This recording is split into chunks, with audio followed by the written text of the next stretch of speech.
Paz seja convosco, meus queridos. Deus abençoe você. Que maravilha! Aleluia! Que alegria estar com você lendo esta palavra. Como eu digo, essa palavra é vida, é cura, é restauração.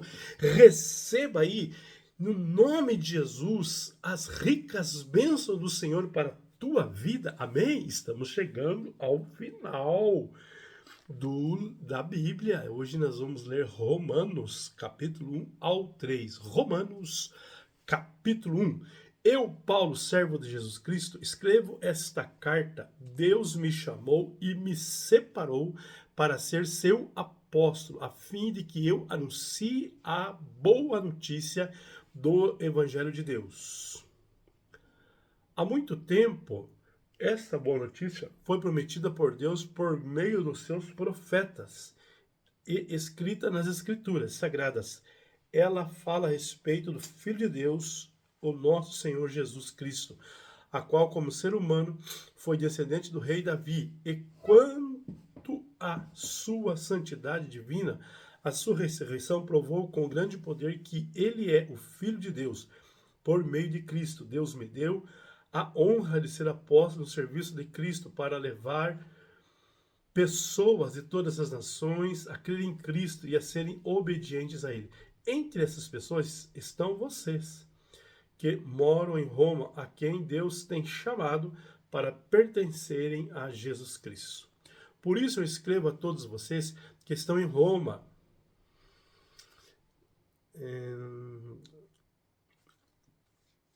todos vocês a quem Deus ama e a quem Deus tem chamado para serem seu próprio povo. Que a graça e a paz de Deus, o nosso Pai, e do Senhor Jesus Cristo esteja com vocês. Em primeiro lugar, por meio de Jesus Cristo, dou graças ao meu Deus por todos vocês, pois no mundo inteiro se ouve falar a respeito da fé que vocês têm. Eu sirvo a Deus com todo o meu coração e anuncio a boa notícia a respeito do seu Filho. Deus é testemunha de que digo a verdade. Ele sabe que eu sempre lembro de vocês e oro por vocês e peço a Deus que, se for por sua vontade, Ele faça com que agora eu possa ir visitá-los, pois eu quero muito levá-los a fim de repartir bênçãos espirituais com vocês para fortalecê-los. Quer dizer para que nos animemos uns aos outros por meio da fé que vocês e eu temos. Meus irmãos, quero que saibam que muitas vezes resolvi ir visitá-los, mas fui impedido até agora de fazer isso, pois eu gostaria que o meu trabalho produzisse resultado entre vocês também, como tem acontecido entre outros não-judeus, pois é meu dever pregar a todos, tanto aos civilizados como aos não civilizados, tanto aos instruídos como aos sem instrução. É por isso que eu quero anunciar o evangelho também a vocês que moram em Roma. Eu não me envergonho do evangelho, pois ele é o poder de Deus para salvar todos os que creem em primeiro judeu, que creem, primeiro os judeus e também os não judeus, pois o evangelho mostra como é que Deus nos aceita e por meio da fé do começo ao fim. Como dizem as escrituras sagradas, viverá aquele que por meio da fé é aceito por Deus.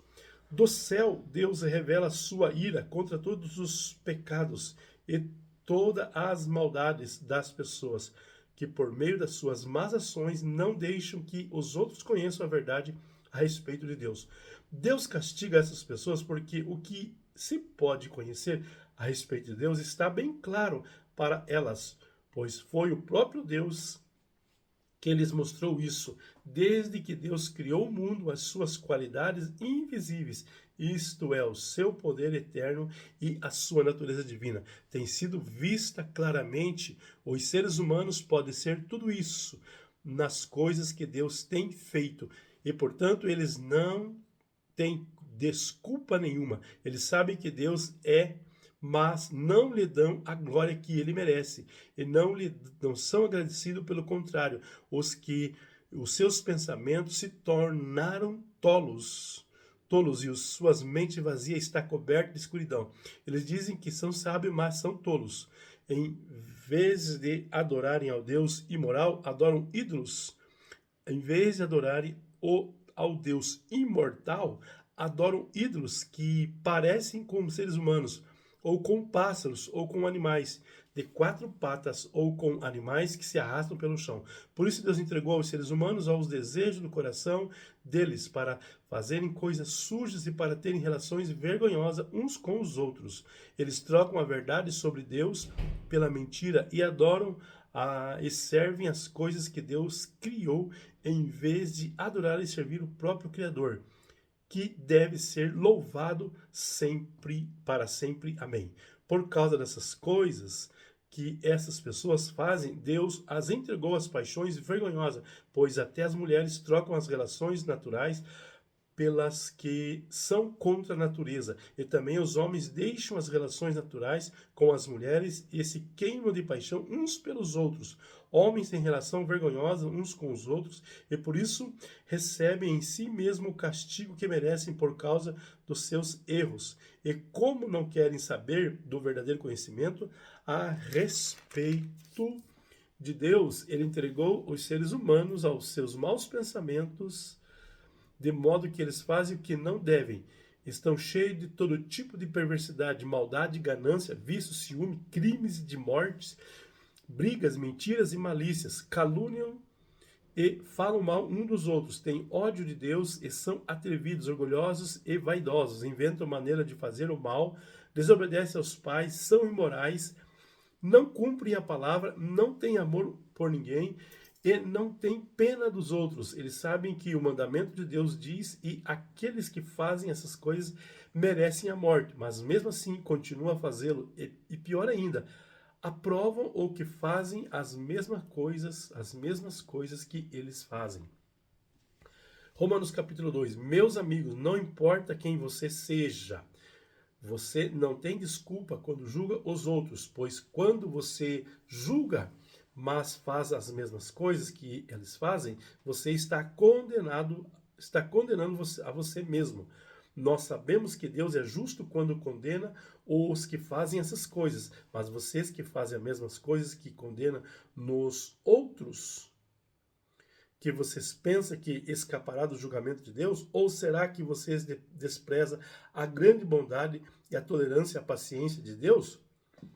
Você sabe muito bem que Ele é bom e que quer fazer com que você mude de vida, mas o seu coração é duro e teimoso. Por isso, você está aumentando ainda mais o castigo que vai sofrer no dia em que forem revelado a ira, o julgamento justo de Deus, pois Ele recompensará cada um de acordo com o que fez. Deus dará vida eterna às pessoas que perseverarem em fazer o bem e buscam a glória e honra, a vida imortal, mas fará cair sua ira e o seu castigo sobre os egoístas, sobre os que rejeitam o que é justo, a fim de seguir o que é mal. Haverá sofrimento e aflições para todos os que fazem mal, primeiro para os judeus e também para os não-judeus. Mas Deus dará glória e honra e paz a todos que fazem o bem, primeiro aos judeus e também aos não-judeus, pois ele trata a todos com igualdade. Todos aqueles que pecam sem conhecer a lei de Deus se perderão sem essa lei. Mas todos aqueles que pecam conhecendo a lei serão julgados por ela, porque as pessoas que Deus aceita não são aquelas que somente ouvem a lei, mas aquelas que fazem o que a lei manda. Os não-judeus não têm a lei, mas quando fazem pela sua própria vontade o que a lei manda, eles são a sua própria lei. Embora não tenham a lei, eles mostram pela sua maneira de agir que tem a lei escrita no seu coração. A própria consciência deles mostra que isso é verdade. E os seus pensamentos, que às vezes os acusam e às vezes os defendem também, mostram isso. E de acordo com o evangelho que anuncio, assim será aquele dia em que Deus, por meio de Cristo, julgará os pensamentos secretos de todas as pessoas. O que quer dizer O que dizer de você? Você diz que é judeu, confia na lei e se orgulha de Deus. E se orgulha do Deus que você adora. Você sabe o que Deus quer de você? Faça e aprenda na lei, escolher o que é certo. Você tem a certeza que é guia dos cegos, luz para os que estão na escuridão, orientador dos que não têm instrução e professor dos jovens. Você está certo de que encontra na lei a apresentação completa do conhecimento e da verdade. Vocês que ensinam os outros por meio do que não ensina a vocês mesmos, se afirmam que não deve roubar por meio do que você mesmo rouba, se você diz que não deve cometer adultério, por que que você mesmo comete adultério? Você odeia os ídolos, mas rouba as coisas do templo? Você se orgulha de ter a lei de Deus, mas você é uma vergonha para Deus. Por que que desobedece à sua lei? Pois as Escrituras Sagradas dizem, ou não, os não-judeus falam mal de Deus por causa de vocês, os judeus. A circuncisão tem valor se vocês quer judeus. A vocês que é judeu, obedecer a lei, porém, se não obedecer, é como se vocês não tivessem sido circuncidados. E se um homem que não foi circuncidado obedecer os mandamentos da lei, Deus tratará como se fosse circuncidado. Assim vocês, judeus, serão condenados pelos não-judeus, pois vocês desobedecem à lei, apesar de terem essa lei escrita e de serem circuncidados, enquanto os que não são judeus obedecem à lei, embora não sejam circuncidados. Portanto, eu pergunto, quem é judeu, de fato, é circuncidado de verdade? É claro que não. É aquele que é judeu somente que fora é circuncidado só no corpo. Pelo contrário, o verdadeiro judeu é aquele que é judeu por dentro e aquele que tem o coração circuncidado. Isso é uma coisa que o Espírito de Deus faz, o que a lei escrita não pode fazer. E o louvor que essa pessoa recebe não vem de seres humanos, mas vem de Deus. Romanos capítulo 3. Então, qual é a vantagem de ser judeu? Será que ser circuncidado tem algum valor? Tem sim. E de muita maneira, a primeira vantagem é que Deus entregou a sua mensagem aos circuncidados, aos cuidados dos judeus. Mas se alguns não forem fiéis, será que por isso Deus vai ser infiel? De modo nenhum. Que Deus continue a ser verdadeiro, mesmo que todas as pessoas sejam mentirosas, como dizem as Escrituras Sagradas a respeito dele. Que fique aprovado que tu tens razão quando falas, e que seja vencedor quando for julgado. Mas se a injustiça que cometemos serve para mostrar que Deus age com justiça, o que é que podemos dizer? Que Deus é injusto quando nos castiga? Eu falo aqui como as pessoas costumam falar. É claro que não. Se Deus não fosse justo, como poderia julgar o mundo? Mas digamos que a minha mentira faz com que a verdade de Deus fique mais clara, aumentando assim a glória dele. Nesse caso, por que é que devo ainda ser condenado como pecador? Então, por que não dizer que façamos o mal para que desse mal venha o bem? Na verdade, alguns têm me caluniado dizendo que eu afirmo isso, porém eles serão condenados como merecem. Então, será que nós, os judeus, estaremos em melhor situação do que os não-judeus? De modo nenhum. Já mostrei que todos os judeus e não-judeus estão debaixo do poder do pecado, como dizem as Escrituras Sagrada. Não há uma pessoa que faça o que é certo. Não há ninguém que tenha juízo. Não há ninguém que adore a Deus. Todos se desviaram do caminho certo. Todos se perderam. Não há mais ninguém que faça o bem. Não há ninguém mesmo. Todos mentem e enganam sem parar. Da língua deles saem mentiras perversas, e dos seus lábios saem palavras de morte, como se fosse veneno de cobra. A boca deles está cheia de terríveis maldições. Eles se apressam para matar, por onde passam, deixam a destruição e a desgraça. Não conhecem o caminho da paz e não aprenderam temer a Deus. Nós sabemos que tudo que a lei diz é dito para os que vivem debaixo da lei.